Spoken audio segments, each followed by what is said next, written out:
Halo, selamat pagi anak-anak. Apa kabarnya pada pagi hari ini? Semoga dalam keadaan sehat ya, dan sudah bangun pagi di hari yang mendung ini. Pagi masih mendung, dan semoga kamu sudah bangun, langsung berdoa, lalu merapikan tempat tidur, mandi, sarapan, dan belajar ya. Nah, sebelum kita memulai pembelajaran pada pagi hari ini, terlebih dahulu kita berdoa atas nama Bapa, Putra, dan Roh Kudus. Amin. Bapa kami yang ada di surga, dimuliakanlah namamu, datanglah kerajaanmu, jadilah kehendakmu di atas bumi seperti di dalam surga.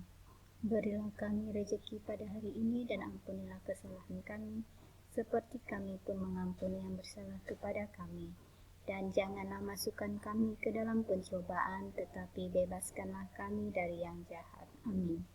Atas nama Bapa, Putra, dan Roh Kudus. Amin.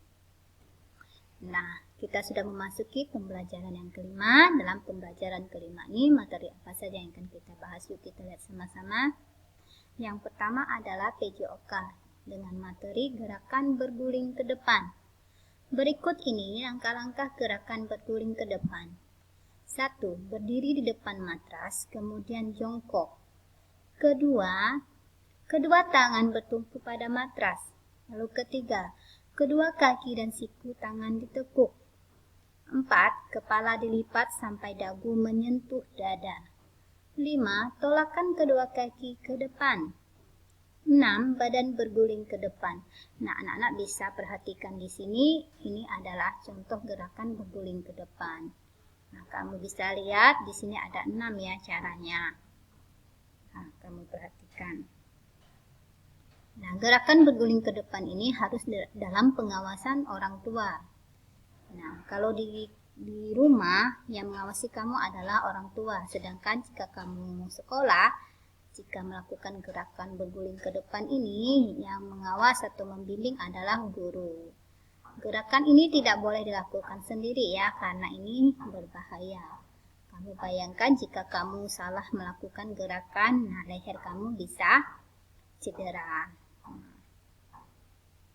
Alat yang kita gunakan dalam gerakan berguling ke depan adalah matras. Matras ini lembutnya sama seperti kasur ya. Kamu bisa perhatikan di sini. Lembutnya sama seperti kasur untuk menahan kepala kita saat kita berguling ke depan. Sekarang pelajaran PPKN dengan materi sila kedua Pancasila. Sila kedua dilambangkan dengan gambar rantai. Bunyi sila kedua Pancasila adalah kemanusiaan yang adil dan beradab. Contoh pengamalan sila kedua Pancasila yaitu 1. Saling mencintai sesama manusia. 2. Saling tenggang rasa dan tepat selera.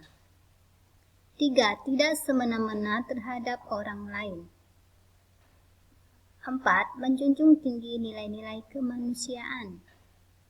5. Gemar melakukan kegiatan kemanusiaan. Nah, 6. Berani membela kebenaran dan keadilan. Nah, yang pertama ini kita saling mencintai sesama ya, sama seperti kita mencintai diri kita sendiri. Lalu yang kedua, saling tenggang rasa dan tepat selera. Tenggang rasa ini harus menghormati orang lagi berduka. Kita perlu menghiburnya dan menolongnya jika dia dalam keadaan kesulitan. Nah, tenggang rasa ini apa yang dia rasakan itu pun kita rasakan juga ya. Jadi kasihan seperti itu tenggang rasa ini. Lalu 3. Tidak semena-mena terhadap orang lain. Nah, karena orang lain itu mungkin dia tidak seperti kita, dia memiliki kekurangan fisik atau ekonomi dan sebagainya. Nah, kita tetap menghormati dia ya, tidak boleh kita semena-mena dengan dia. Lalu yang keempat, menjunjung tinggi nilai-nilai kemanusiaan. Nah, menjunjung tinggi nilai-nilai kemanusiaan ini adalah kita menghormati hak-hak orang lain. Nah, jika dia memiliki haknya sendiri, kita tidak boleh mencampuri ya. Jadi biarkan dia, karena itu memang hak dia. Nah, lalu yang kelima, gemar melakukan kegiatan kemanusiaan. Nah, gemar melakukan kegiatan kemanusiaan ini artinya kita bisa melakukan kegiatan-kegiatan yang berhubungan dengan orang-orang yang terkena musibah atau orang-orang yang perlu bantuan kita. Nah, contohnya setiap minggu mungkin anak-anak liburannya ke panti asuhan atau ke panti jompo. Nah, itu juga bentuk kegiatan kemanusiaan. Nah, apa yang anak-anak lakukan di sana yaitu berbagi rezeki. Nah, biasanya Bu Guru lihat ada yang ulang tahun dilakukan di panti asuhan atau panti jompo. Nah, di sini mereka berbagi makanan, berbagi rezeki, menghibur mereka yang kekurangan. Lalu yang keenam, berani membela kebenaran dan keadilan. Nah, di saat ketidakadilan, nah, kamu berani membela. Di saat orang itu benar, kamu membelanya. Nah, itu namanya membela kebenaran dan keadilan. Lalu yang ketiga adalah pelajaran bahasa Indonesia dengan materinya membaca puisi. Puisi berisi kata-kata yang indah. Puisi juga harus dibacakan dengan indah. Kita harus memperhatikan lafal, intonasi, dan ekspresi. Penjiwaan ketika membaca puisi juga sangat penting. Nah, ini adalah cara kita membaca puisi. Jangan lupa memperhatikan lafal, intonasi, dan ekspresinya ya. Saat puisinya bertemakan liburan, ekspresi wajah kamu pasti dengan wajah yang senang, gembira. Begitu juga jika puisinya tentang bencana alam. Nah, ekspresi kamu pasti sedih ya, sedih membacanya karena itu tentang bencana alam, banyak rumah yang terendam banjir, tanah longsor, dan sebagainya. Ekspresi kamu juga ditunjukkan saat membaca puisi. Sekarang ada tugas untuk kamu. Kamu bisa buka buku LKS halaman 48.